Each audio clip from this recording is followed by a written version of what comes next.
கல்வி செய்திகள் வாசிப்பவர் சிவசக்தி ஸ்டாலின்.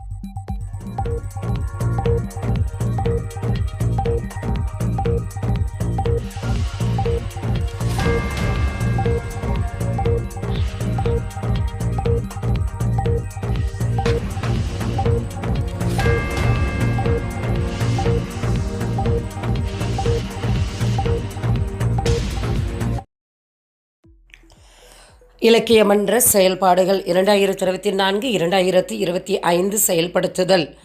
பள்ளிக்கல்வி இயக்குநரின் செயல்முறைகள் வெளியீடு.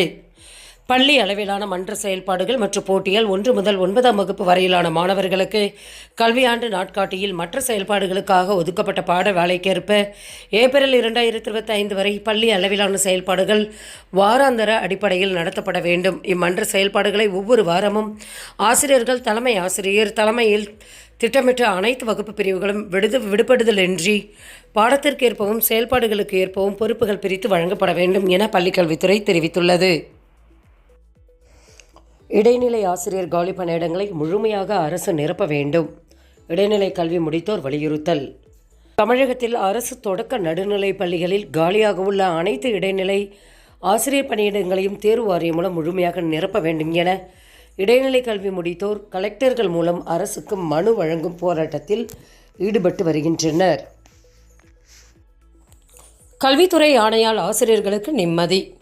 எமிஸ் தளத்தில் பதிவேற்றும் பணிகளை ஆசிரியர்களுக்கு தரக்கூடாது என பள்ளிக்கல்வித்துறை உத்தரவிட்டுள்ளது. அரசு பள்ளி தகவல் சார்ந்த அனைத்தும் எமிஸ் தளத்தில் பதிவேற்றப்படுகிறது. இப்பணிகளில் ஆசிரியர்களை ஈடுபடுவதால் மாணவர்களுக்கு பாடம் எடுப்பதில் சிக்கல் என புகார் எழுந்துள்ளன. இதனை அடுத்து ஆசிரியர் அல்லாத ஊழியர்களுக்கு பயிற்சி அளித்து அவர்களை பணியில் ஈடுபடுத்த பள்ளிக்கல்வித்துறை உத்தரவிட்டுள்ளது. உயர்கல்விக்கு பிரிட்டன் செல்லும் இந்திய மாணவர்களின் எண்ணிக்கை குறைகிறது. இந்தியாவிலிருந்து உயர்கல்விக்காக பிரிட்டன் செல்லும் மாணவர்களின் எண்ணிக்கை குறைந்துள்ளது. அது அந்நாட்டு பல்கலைக்கழகங்கள் மத்தியில் கவலையை ஏற்படுத்தி உள்ளன. இந்தியாவில் பள்ளிப்படிப்பை முடித்துவிட்டு உயர்கல்விக்காக வெளிநாடு செல்லும் மாணவர்களின் எண்ணிக்கை ஆண்டுதோறும் அதிகரித்து வருகிறது. பல வெளிநாட்டு பல்கலைக்கழகங்களும் இந்திய மாணவர்களுக்காக பல்வேறு சலுகைகளை அறிவிக்கின்றன. அந்த வகையில் உயர்கல்விக்கு விருப்பமான நாடாக பிரிட்டன் திகழ்ந்தது. மக்கள் தொகை கணக்கெடுப்பு எப்போது தொடங்கும்? வெளியான முக்கிய செய்தி.